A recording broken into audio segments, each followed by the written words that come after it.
स्वागत है आपका हमारे अपने YouTube channel knowledge point plus में। और आज हम डिस्कस करने वाले हैं CUET 2023 के बायोलॉजी सब्जेक्ट के सिलेबस के बारे में। क्योंकि अगर देखा जाए तो वैसे बहुत सारे वीडियोस पड़े हुए हैं YouTube पे, आप वहां से बायोलॉजी सिलेबस को देख सकते हैं। मैं ये नहीं डिस्कस करने वाला कि बायोलॉजी सिलेबस में क्या है, जैसे बहुत सारे लोगों ने बहुत सारे वीडियोस में आपको पहले ही बता दिया होगा। ये कह दिया होगा कि यूनिट फर्स्ट में 4 चैप्टर हैं, यूनिट 2 में 2 चैप्टर हैं, unit 3 biology and human welfare में आपके 3 चैप्टर हैं, यूनिट 4 जहां 2 चैप्टर हैं, यूनिट 5 आपके 4 चैप्टर हैं। तो मैं इस बारे में बिल्कुल भी डिस्कस नहीं करने वाला कि आपके सिलेबस में क्या है, या मैं आज आपके बीच डिस्कस करने वाला हूं एग्जाम के परिदृश्य को देखते हुए। जो आपके सामने एग्जाम है उसके बारे में मैं बात करने वाला हूं। क्योंकि आज डेट है 16/3/2023 और आपके एग्जाम शुरू हो रहे हैं 21 मई से। आज से लेके और 21 मई तक जो दिन हो रहे हैं, एग्जैक्ट डेट हो रहा है 60 डेज, यानी आपको तैयारी करना है 60 दिन के अंदर। बहुत सारे YouTube वीडियोस आपको मिल जाएंगे ऐसे जो ये कहते हुए कि हम आपकी तैयारी 50 दिन में करवा देंगे। ये वही बात हो जाएगी कि गागर में सागर भरने वाली, यानी आपका जो सिलेबस पूरे 1 साल में भी कंप्लीट नहीं हो पाता है वो कंप्लीट करेंगे 50 दिन में। मुझे नहीं लगता कि ऐसा मुमकिन है। सरसों के दाने से 100 ग्राम तेल निकालने वाला काम होगा। आप चाहो तो निकाल सकते हो, पर 100 ग्राम तो नहीं निकलेगा, चाहे आप कुछ भी कर लो। तो हम एग्जाम को मेन CUET एग्जाम 2023 में जो आने वाले क्वेश्चंस हैं या जो आ सकते हैं उन क्वेश्चन को ध्यान में रख के हम पढ़ाई करेंगे। एक तरह से कहा जाए कि हम ये सोचेंगे कि पेपर में क्या आ सकता है और मुझे क्या पढ़ना चाहिए, हमारे पेपर में क्या मौजूद होगा और हमें क्या पढ़ना चाहिए। तो हम आपको आज बताने वाले हैं सिर्फ 2 रूल्स। वो 2 रूल्स ये होंगे कि पहला रूल ये है कि आपको ये 5 यूनिट 60 दिन में कैसे कवर करना है। तो डे का डिवीजन करना है। सबसे पहले तो आपको नोटिस कर लेना है कि आपको दिन गिन लेना है। हर हालत में आप चाहे कुछ भी कर लें, आपके पास है 60 दिन है। 60 दिन में आपको इसमें से माइनस करना है 15 दिन। आप जब माइनस करोगे 15 दिन मैं बताऊंगा क्यों माइनस करना है। आपको ये रखना है रिवीजन के लिए।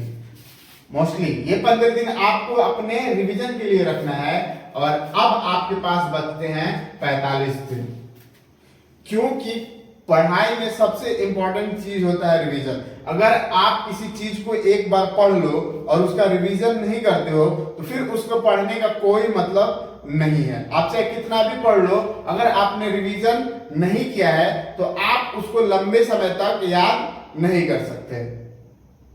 तो आपको इस पूरे सिलेबस को खत्म करना है 45 दिन के अंदर, और इस 45 दिन में पढ़ी हुई चीजों को इस 15 दिन के अंदर आपको हर हालत में चाहे कैसे भी हो आपको रिवीजन देना ही देना होगा। तभी जाके आप इस CUET एग्जाम को आसानी से क्रैक कर सकते हो।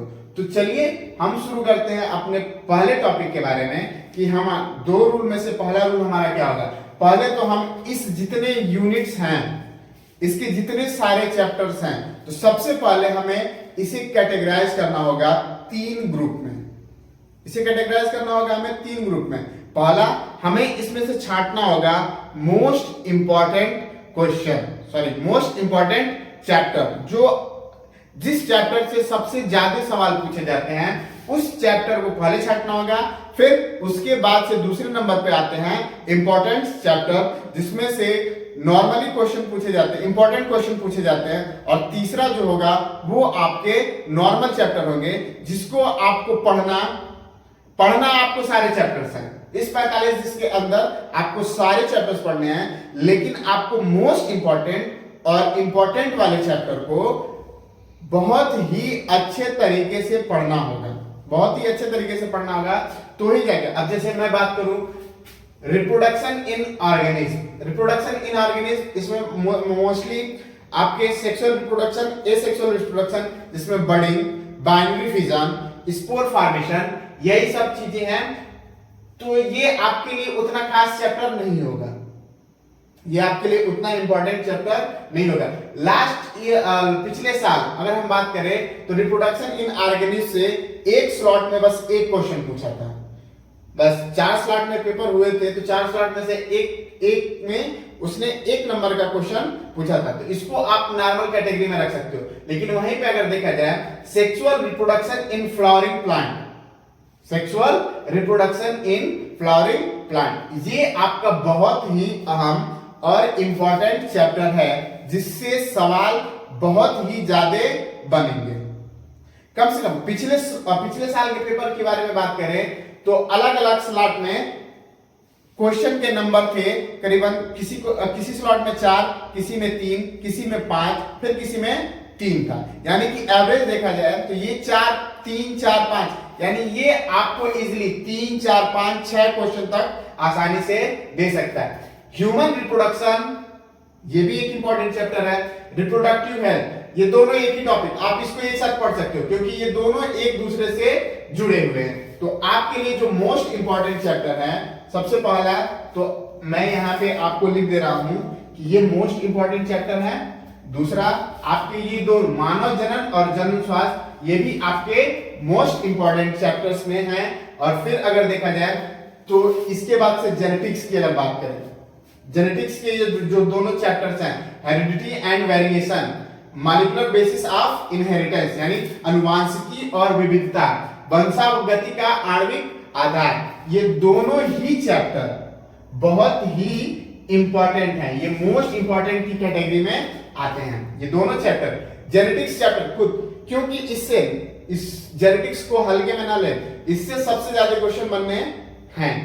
एक स्लॉट में पिछले साल एक स्लॉट में इससे 6 सवाल पूछे गए थे, एक स्लॉट में 3 सवाल पूछे गए थे, एक स्लॉट में 4 सवाल पूछे गए थे। तो इसलिए ये कम से कम आपको, मुझे लगता है कि 4, 5, 6 क्वेश्चन तो ये आपको हर हालत में देगा ही देगा। यानी कि आपको टोटल क्वेश्चन जो करने हैं वो 50 क्वेश्चन करने हैं। आप एक आंकड़ा लगा के देख लो, आप कॉमनली सोच सकते हो कि आपको टोटल 50 क्वेश्चन मिलेंगे और 50 क्वेश्चन में से आपको करने 40 हैं, जिसमें से आपको पहले से ही पता है कि किसमें से कितने क्वेश्चन आने वाले हैं। तो इस हिसाब से आप तैयारी नहीं कर लेंगे, बहुत अच्छी तैयारी हो जाएगी। 45 दिन ऐसी तैयारी के लिए बहुत, आपको बस क्वेश्चन सॉल्व करने होंगे। अगर आपने इंटर में इन सारे चैप्टर्स को बहुत अच्छे से पढ़ा है और अब आपको बस रिवीजन करने की देरी है, तो ये एग्जाम आपको बहुत सारे यूट्यूब चैनल वाले हैं जो आपको कोर्स बेच रहे होंगे, यानी कि आपको पूरा लगातार बोल रहे हैं इतने में ले लीजिए, मैं 50 दिन में इतना खत्म कर दूंगा, मैं ऐसे खत्म कर दूंगा। ऐसा बहुत मुश्किल हो जाएगा। आपको इन सभी चीजों में हर हालत में आपको 45 दिन के अंदर खत्म करना है। 15 दिन आपको रिवीजन, एक टारगेट बेस्ड आपको तैयारी करनी होगी। चाहे आप कुछ भी कर लो, आपको एक टारगेट सेट करके हर हालत में और उस टारगेट के अनुसार ही आपको तैयारी करनी होगी।